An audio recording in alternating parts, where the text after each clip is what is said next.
కావేరి దగ్గరకు వాళ్ళ అన్నయ్య వచ్చి ఇలా అంటూ ఉంటాడు.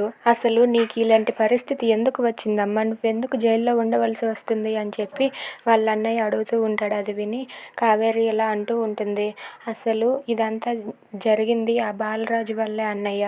ఆ బాలరాజుకి ఒక ఫ్రెండ్ ఉన్నాడు. వాడి భార్యని చంపేసి ఆ నింద నా మీద వేసేసాడు అన్నయ్య.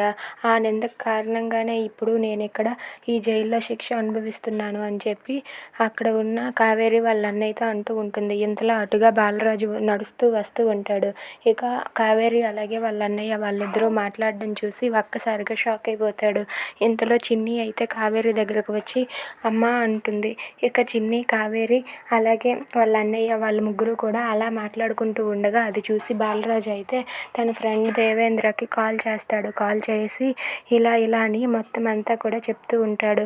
అది విని ఆ దేవేంద్ర అయితే సరే నేను చెప్పింది పక్కాగా ప్లాన్ చేయి, నేను చెప్పింది చెప్పినట్టుగా చెయ్యి నువ్వు అని చెప్పి దేవేంద్ర బాలరాజుతో అంటూ ఉంటాడు. ఇక చిన్ని అయితే వాళ్ళ అమ్మతో తన స్కూల్లో విషయాలన్నీ కూడా మామయ్య తనని ఎంత బాగా చూసుకుంటున్నాడో అవన్నీ కూడా చెప్తూ ఉంటుంది. Please subscribe our channel.